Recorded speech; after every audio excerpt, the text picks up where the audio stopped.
Hello everyone, Flashrabbit here, and we're taking a look at Snapshot 20W12A today. Another huge update by Mojang. I really don't think I can cope anymore. Let's have a look at what's new. Okay, so first off, we'll look at this Nylium. This is the Nylium that occurs on the warped forest and the crimson forest floors now.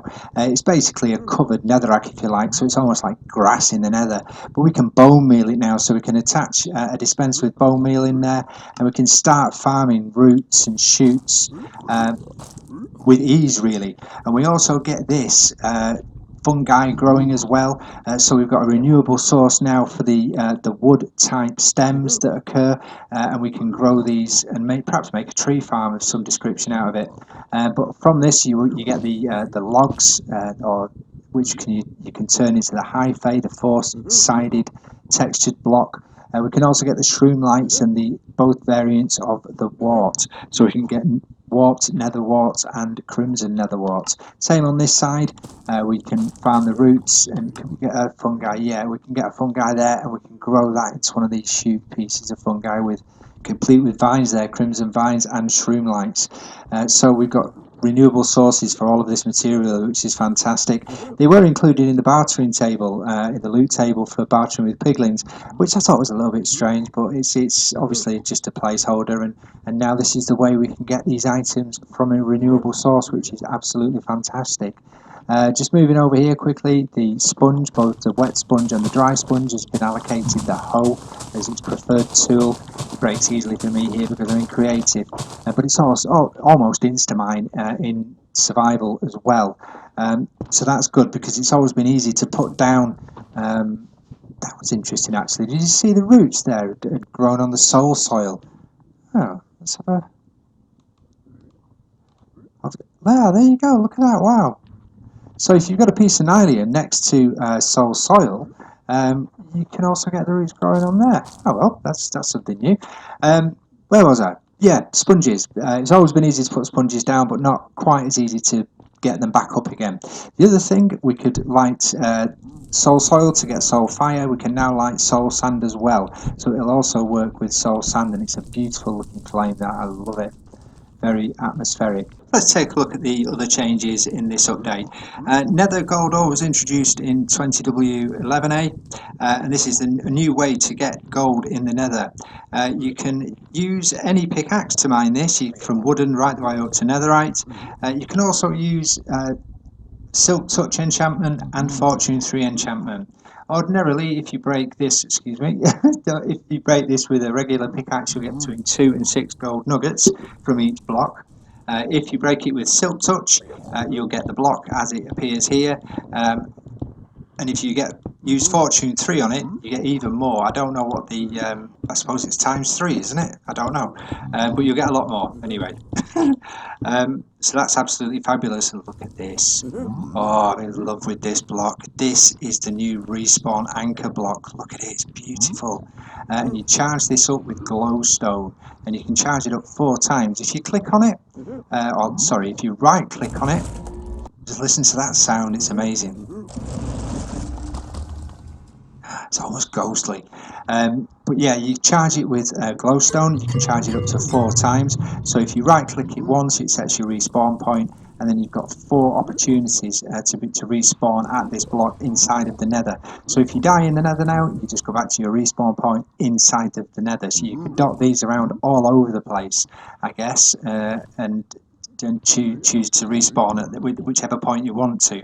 But it's absolutely beautiful. You can't use hoppers or dispensers or anything like that to feed glowstone into it, so I think it's a one-stop shop. Once it's depleted, it's charged, then that's it. But what a wonderful floor this would make in an enchanting room.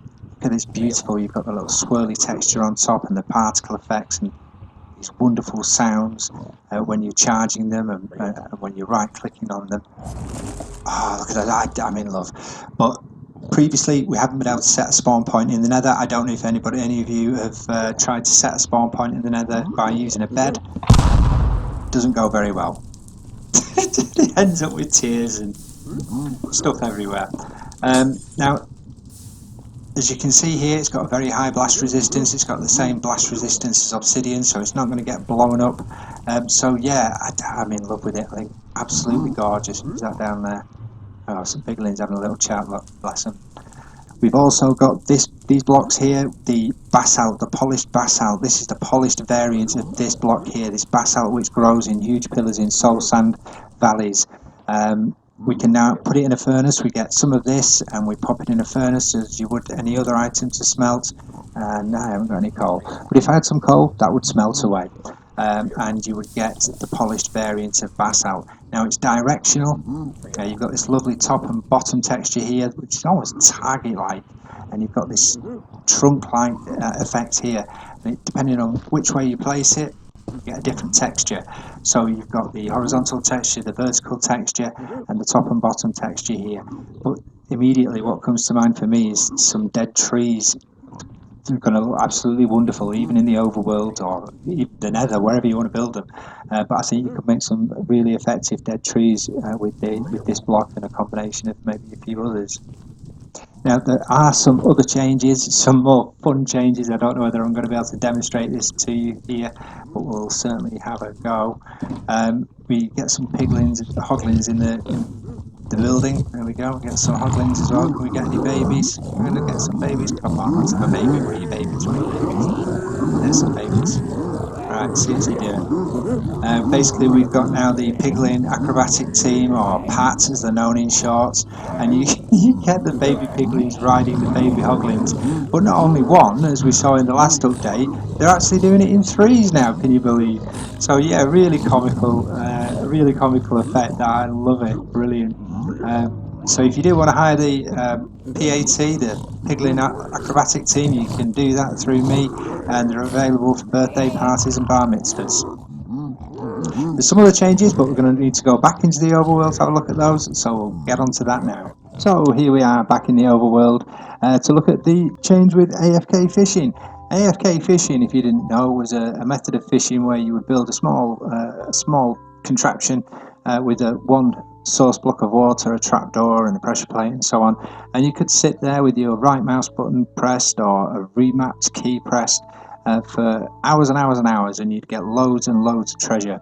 Well, that's been fixed. You can't do that anymore, because when you cast your bobber into the water, the bobber now checks around it to see whether it's got air blocks above it and water source blocks around it within a 5x5 area. So you've got to be out in open water now to get any treasure. You can still use AFK Fish Farms.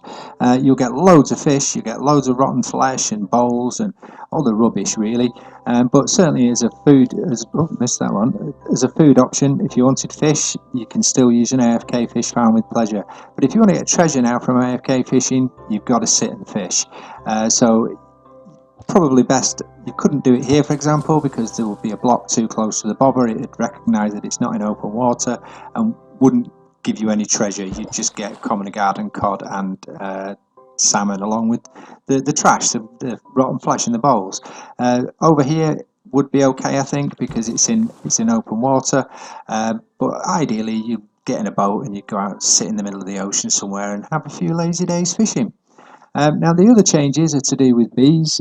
Bees inherently just wandered, and quite often they'd wander so far away that you wouldn't be able to, they would never be able to find their nest again. So they disappear off, and that's it. That'd be the last that you see of them. But now they only, oh good grief, but now they only travel 22 blocks away from their nest or their hive, so they're never going to get lost.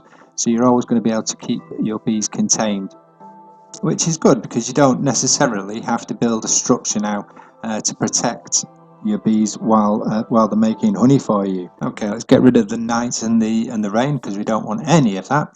The other thing that's changed is zero tick farms. If you don't know what a zero tick farm is, it doesn't matter, because it doesn't work anymore anyway. Not in the as of the 1.16 update. You're not going to be able to use zero tick farms.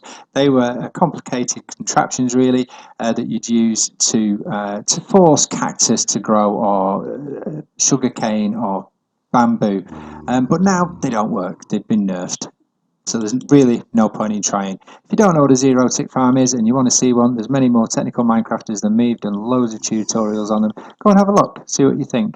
But again, it was an exploit in the game, I think it's wonderful that people come up with these exploits and they're able to look into the code and they're able to find these things out and work with the mechanics of the game to the benefit of the player. But again, it was a system that was really overpowered, really overcomplicated, really, and not really in the spirit of the game, I don't think. But really, really handy if you wanted loads and loads of bamboo, cactus, or sugarcane. So I think that about covers it for this update. Another huge one by Mojang. They're really keeping us busy. Honestly, I don't think I could cope with any more. But I've got a feeling there might be some more. But until next time, I hope you've enjoyed this episode. If you have, please leave a like. And if you've really liked it, consider subscribing. It helps the channel out more than you'll ever know. And I can't thank you enough. And if you want to be first to be notified of my video uploads, press the bell icon and I'll be sure to let you know. Until next time, thanks for watching. Bye.